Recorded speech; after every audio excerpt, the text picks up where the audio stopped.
मोहब्बत का जब भी जिक्र होता है तो लैला मजनू, हीर रांझा और ताजमहल का नाम सबसे पहले आता है।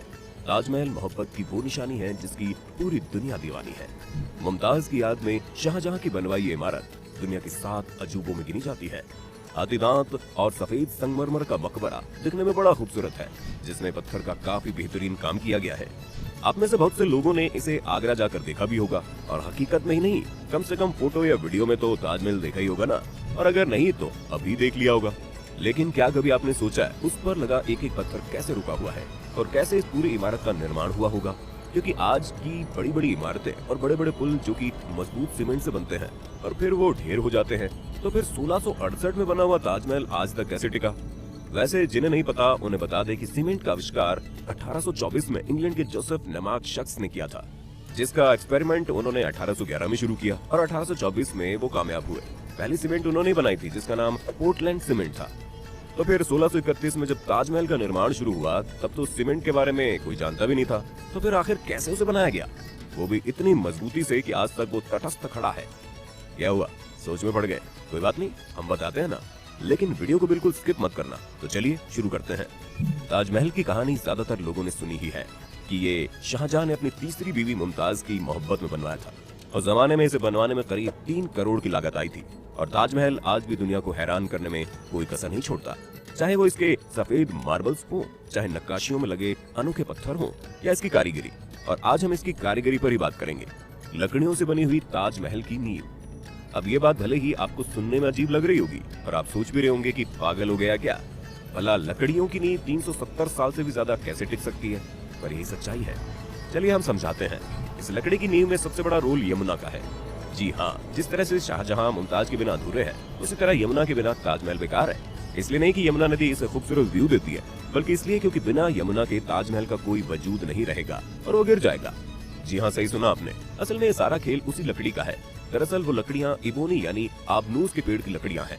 आबनूस की लकड़ी एक तरह से पत्थर की तरह होती है, जो आम लकड़ियों की तरह पानी पे तैरते नहीं बल्कि डूब जाती है। इन लकड़ियों की खासियत ये होती है कि इनमें दीमक नहीं लगती, और सबसे जरूरी बात, अगर आबनूस की लकड़ियों में परमानेंट 30 या 30 से ज्यादा % नमी बनी रहे तो आबनूस की लकड़ी कभी खराब नहीं होगी। ताजमहल के केस में भी यही है। नींव में लगे होने के कारण इन लकड़ियों का यमुना के पानी से पर्याप्त मात्रा में नमी पहुंचती रहती है, और यही कारण है कि लकड़ियां पत्थर से भी मजबूती से जमी हुई है। और इसलिए ही ताजमहल अभी तक टिका हुआ है, क्योंकि उसके किनारे यमुना नदी है। लेकिन यमुना जिस तरह से सूख रही है उसने आर्कियोलॉजिस्ट की चिंता बढ़ा दी है। उनका मानना है कि जिस दिन यमुना का पानी ज्यादा कम हो जाएगा उस दिन लकड़ियों में नमी का स्तर 30% से कम हो जाएगा और ताजमहल गिर जाएगा। तो अब आप समझ ही गए होंगे कि नींव में जब पत्थर ही नहीं है तो फिर सीमेंट की जरूरत ही नहीं है। लेकिन अब सोचने वाली बात यह है कि नींव के ऊपर तो सारा पत्थर ही है, तो फिर उसका क्या? चलिए, जब नींव के बारे में हमने आपको बताया तो उसके बारे में भी हम बताएंगे। जब बात हो रही है सीमेंट के बिना इतना मजबूत ताजमहल कैसे बना, तो पहले थोड़ा सीमेंट का इतिहास जान लेते हैं। सीमेंट को सबसे पहले बनाने का श्रेय इंग्लैंड के जोसेफ एस्पेन को दिया जाता है, जिन्होंने सबसे पहले 1824 में पोर्टलैंड सीमेंट के लिए एक पेटेंट लिया था।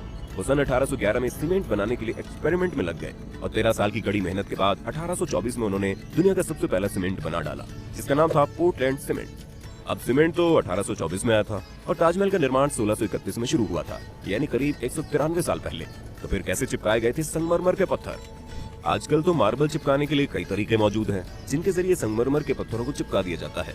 हालांकि उस वक्त पत्थरों को चिपकाने के लिए या आधारशिला बनाने के लिए खास तरह का मटेरियल तैयार किया गया था, और ऐसा नहीं था कि ताजमहल में सिर्फ संगमरमर ही इस्तेमाल किया गया था। उसके कंस्ट्रक्शन में बहुत सारे सेमी प्रेशियस स्टोन जैसे अकीक, येमेनाइट, फिरोजा, लजवार, मूंगा, सुलेमानी, लेज़ेनिया का इस्तेमाल हुआ था।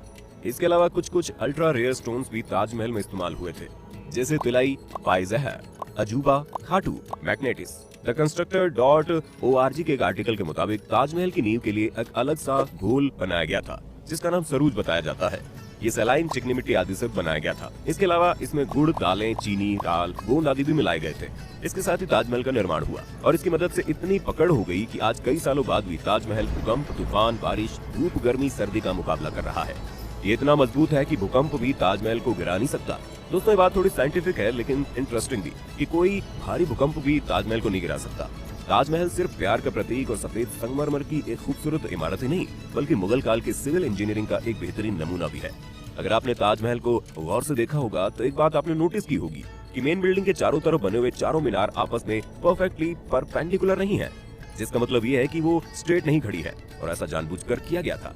उन मीनारों को थोड़ा सा झुका दिया गया ताकि अगर कोई भूकंप आता है तो वो चारों मीनार मेन बिल्डिंग से दूर गिर जाएं और इस तरह भूकंप के सारे झटके मेन बिल्डिंग तक पहुंचने से पहले ही इन मीनारों में अब्सॉर्ब हो जाएंगे और इस तरह से मेन इमारत पर भूकंप का कोई असर नहीं होगा और वो सुरक्षित बच जाएगी। और आखिर में एक बात ये भी जान लो कि शाहजहां ने किसी भी मजदूर के हाथ नहीं कटवाए थे।